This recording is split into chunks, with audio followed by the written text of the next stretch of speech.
ঘটনা, ইতিবাচক একটি ঘটনা, কোনো আবেগ, রাজনীতির জোয়ার বা সম্ভাবনা, এর কোনোটি কোনো ব্যক্তির বা কোনো দলের কর্ম দ্বারা সৃষ্টি হয়নি। অদ্ভুত অদ্ভুত সব ঘটনা ঘটল এবং এক একটা নতুন নতুন পরিস্থিতি তৈরি হলো। অবস্থা দৃষ্টি মনে হচ্ছে যে আসমান থেকে কেউ হয়তো কোনো কিছু নড়াচড়া করাচ্ছে এবং রাজনীতিতে বাংলাদেশের ময়দানে যা কিছু ঘটছে, এখানে ব্যক্তির চাইতে পারিবারিক বিষয় বা পারিবারিক বিষয়ের চেয়ে রাজনৈতিক বিষয় কিংবা অন্য কোনো যে দেশি বিদেশি চক্র, তাদের যে এখানে লীলা খেলা হচ্ছে, সেই লীলা খেলার চাইতে প্রাকৃতিক যে কারণগুলো সেগুলো বেশি ঘটছে। আপনি বুকে হাত দিয়ে একবার একটু চিন্তা করুন যে আওয়ামী লীগের পতন বা শেখ হাসিনার যে বাংলাদেশ থেকে দিল্লি গমন, এটা আপাত দৃষ্টিতে আমরা গণ অভ্যুত্থানকে মনে করি, কিন্তু যদি 5 তারিখ দুপুর পর্যন্ত আপনি যারা রাজপথে ছিলেন তাদেরকে জিজ্ঞাসা করুন এবং আপনি যা দেখেছেন সেটির সঙ্গে মেলান, মনে হবে যেন স্বয়ং আল্লাহ রাব্বুল আলামিন ঘটনাটা ঘটিয়ে দিয়েছেন।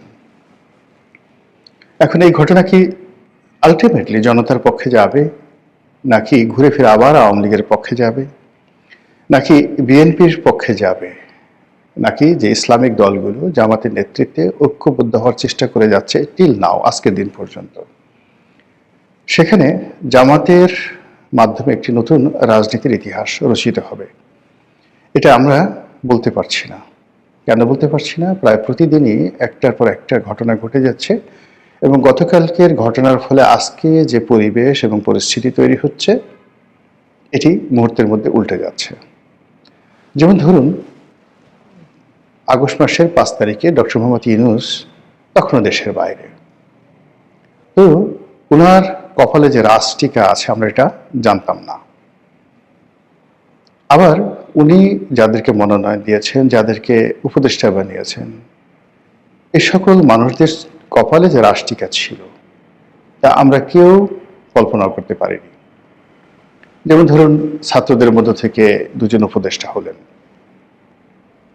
অন্যান্য যারা হলেন ওনারা কেউ আগস্ট মাসের 5 তারিখে কল্পনা করতে পারেননি যে শেখ হাসিনার পতন হবেন এবং তারা মন্ত্রী মিনিস্টার হবেন, কিন্তু ঘটনা ঘটে গেল এবং টানা প্রায় 4 থেকে 5 মাস যাবৎ সবকিছু গ্রহ নক্ষত্র ডক্টর মোহাম্মদ ইউনূস এবং তার পারিষদবর্গের অধীনে রইল।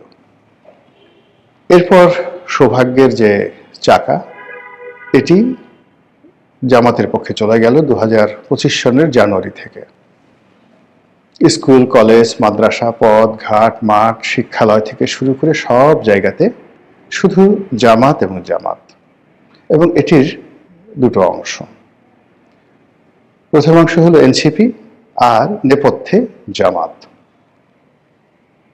এভাবে চলল প্রায় 4 থেকে 5 মাস। তারপর শুরু হলো একটা হযবরল অবস্থা। 2025 সনের মে মাস থেকে একটা হযবরল অবস্থা। এই বিভিন্ন ইউটিউব থেকে নানা রকম গরু জবাই, জিয়াফত এগুলো চলতে থাকে। তারপর বিএনপি নানা রকম প্ল্যান করতে থাকে, প্রোগ্রাম করতে থাকে এবং আজকেই মনে হলো যে সরকারকে তারা ফেলে দেবে। এই এশরাক মানে নগর ভবন দখল করে, এই আর এক পার্টি এসে, মানে কি একটা বিতিস্থির অবস্থা। তো সেই অবস্থার মধ্যে যখন তারেক রহমান সাহেব এবং ডক্টর মোহাম্মদ ইউনূসের যে লন্ডন বৈঠক, সেটা হলো, এরপরে আরো এলোমেলো হয়ে গেল। এনসিপি একভাবে চলে, জামাত একভাবে চলে, বিএনপি একভাবে চলে, ডক্টর মোহাম্মদ ইউনূসের যমুনা একভাবে চলে, এমনকি সেনাবাহিনীর সঙ্গে ডক্টর ইউনূসের সম্পর্ক, জামাতের সম্পর্ক, তারপরে তারেক রহমান সাহেবের সম্পর্ক যে আসলে কেমন, এই জিনিসটি কিছুতেই আন্দাজ করা যাচ্ছিল না। ঠিক এইরকম যে একটি হযবরল অবস্থা, সেই অবস্থার মধ্যে ওসমান হাদী উনি নিহত হলেন। ওসমান হাদী নিহত হওয়ার পর সবাই বলে এই পুরো যে পরিবেশ পরিস্থিতি, মানে হত্যাকাণ্ডের পর যা কিছু ঘটেছে, তার পুরোটাই জামাত এবং এনসিপির ফেভারে গিয়েছে। কিন্তু ওভার অ্যাক্টিং করতে গিয়ে তারা যে বিষয়গুলো তারা ফেভারে আনতে পারতো সেই জিনিসগুলো তাদের জন্য বুমেরাং হয়ে গেছে। যেমন ডেইলি স্টারের আক্রমণ, প্রথম আলোর আক্রমণ, এটাকে আসলে হজম করা যায়নি। তো এই অবস্থা যখন চলছে ঠিক সেই সময়টাতে নাটকীয়ভাবে জনাব তারেক রহমান সাহেব ঘোষণা দিলেন তিনি বাংলাদেশে আসবেন। আর উনি 25 তারিখে আসার পর থেকে আজকের দিন পর্যন্ত, আমি এই ভিডিওটি করছি জানুয়ারি মাসের 7 তারিখে, তাহলে অলমোস্ট প্রায় 2 সপ্তাহ ধরে পুরো রাজনীতির যে ময়দান এটি এখন বিএনপির দখলে। বাংলাদেশে এখন বিএনপির যে গ্রহ নক্ষত্র আজকের দিন অনুযায়ী মনে হবে যে এখনই নির্বাচন হয়ে যাওয়া উচিত এবং তারেক রহমান সাহেব এই মুহূর্তে বাংলাদেশের প্রধানমন্ত্রী। তিনি যেখানে যাচ্ছেন সানাই বাজছে, নহবত বাজছে, তার কাছে যারা যাচ্ছেন তাদেরকে একজন প্রধানমন্ত্রীর সঙ্গে দেখা করতে যে রাষ্ট্রীয় প্রোটোকল রক্ষা করতে হয়, যে সিকিউরিটি পাস নিতে হয়, বা যে ধরনের যাকে বলা হয় সতর্কতা অবলম্বন করা হয়, যারাই সেখানে গেছেন, হাজার হাজার কোটি টাকার মালিক যমুনা গ্রুপের চেয়ারম্যান, সাবেক এমপি, সাবেক মন্ত্রী সালমা থেকে শুরু করে তার দলের যারা একেবারে আপনজন, তারা যারা সহযোগী রয়েছেন, সেটা ভিপি নুরুল হক নুরু বা অন্যান্য যারা, মাহমুদুর রহমান মান্না, যারা দেখা করেছেন, সবাইকে একই প্রক্রিয়ার মধ্যে দিয়ে যেতে হয়েছে। অ্যাজ ইট ইজ তারা একজন প্রধানমন্ত্রীর সঙ্গে দেখা করছে।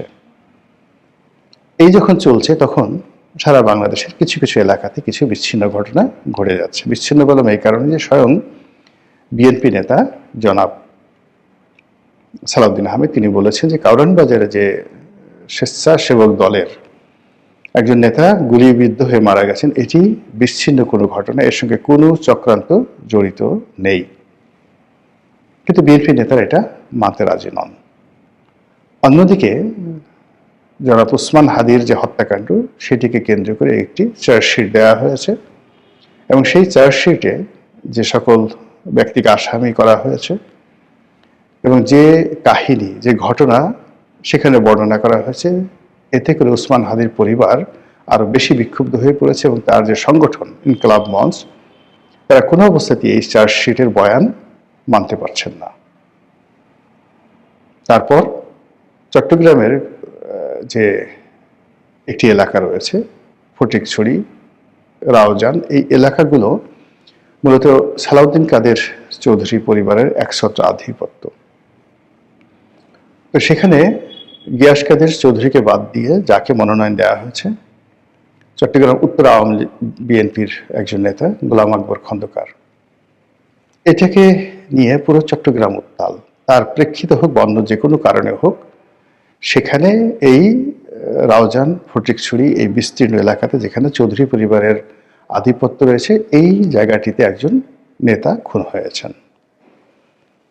এর বাইরে রাজশাহী, চাঁপাইনবাবগঞ্জ থেকে শুরু করে বিভিন্ন এলাকা থেকে যে সকল খবর আসছে, সেই খবরগুলোকে আপনি যত বিচ্ছিন্ন বলার চেষ্টা করেন, কিন্তু একটির সঙ্গে অপরটি যদি মিলিয়ে দেন তাহলে আপনি বুঝতে পারবেন যে বিএনপির ভাগ্যাকাশে যে সৌভাগ্যের পূর্ণিমার চাঁদ এই গত 15 দিন ধরে আলোক বর্ষণ করছিল, প্রভা দিচ্ছিল, প্রভা বিকিরণ করছিল, সেটি থমকে গেছে। এখন নানা জনে নানা কথা বলার চেষ্টা করছেন, মুখ ফুটে অনেকে বলছেন, আর অনেকে বুক ফেটে যাচ্ছে কিন্তু বলতে পারছেন না। এরই মধ্যে আন্তর্জাতিক অঙ্গনে দুটো ঘটনা ঘটল, ইউরোপ কেন্দ্রিক এবং ল্যাটিন আমেরিকা কেন্দ্রিক।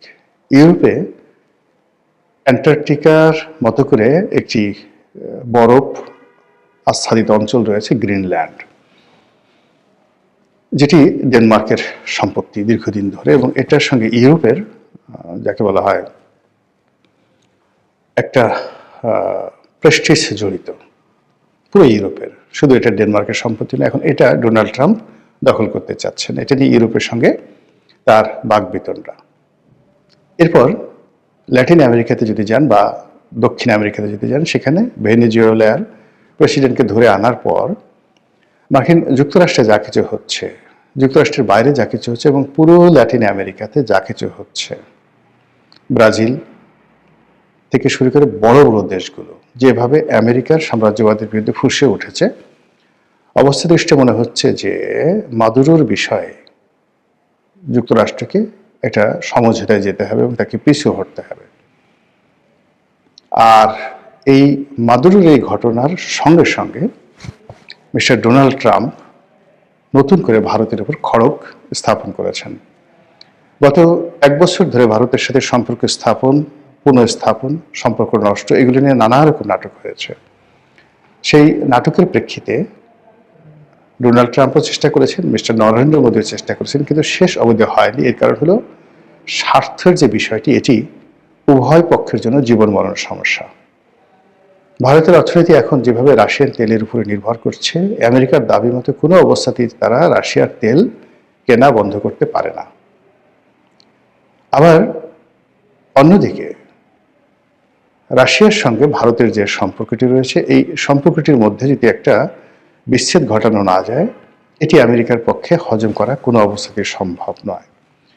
তো তর্জন গর্জন চলছিল এতকাল, তার প্রেক্ষিতে এখন যেটি হচ্ছে, আমেরিকা সম্ভবত কোমরে গামছা বেঁধে ভারতের বিরুদ্ধে নেমেছে। এবং আজকের এই ভিডিওটি যখন করছি তখনের খবর হলো ভারতের উপর 500%, 500 টাইমস শুল্ক আরোপ করার যে অর্ডার, এই অর্ডারে ডোনাল্ড ট্রাম্প স্বাক্ষর করেছেন।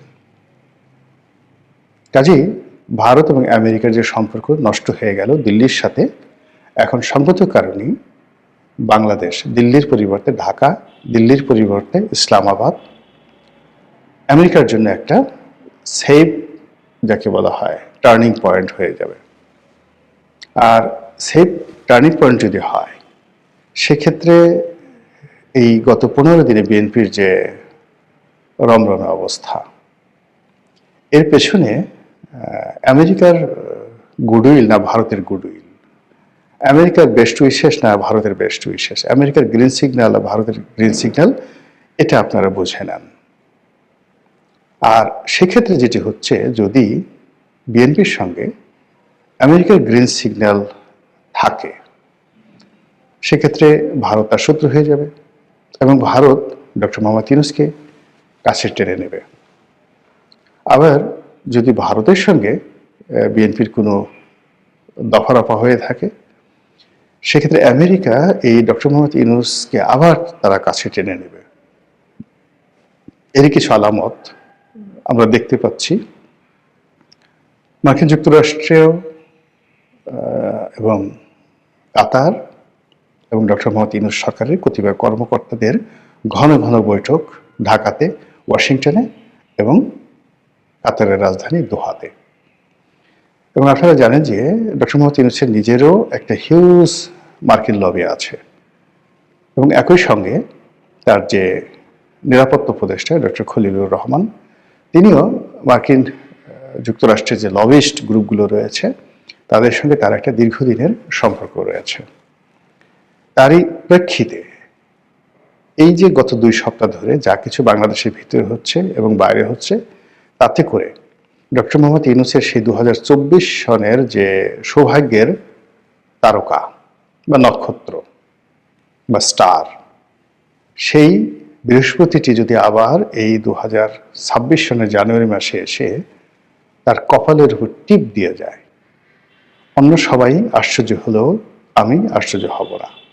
আর এটা কেন এই প্রাকৃতিক ঘটনাগুলো ঘটছে এবং কেন বারবার বিশ্ব এবং বৈশ্বিক পরিস্থিতির কারণে রাজনীতির ভাগ্যাকাশে আমাদের দেশে বারবার পট পরিবর্তন হচ্ছে, এটি অন্য একটি প্রসঙ্গ, হয়তো সময় পেলে ভবিষ্যতে আলোচনা করব। আজকের ভিডিওতে এতটুকু আমার কাছে মনে হয়েছে।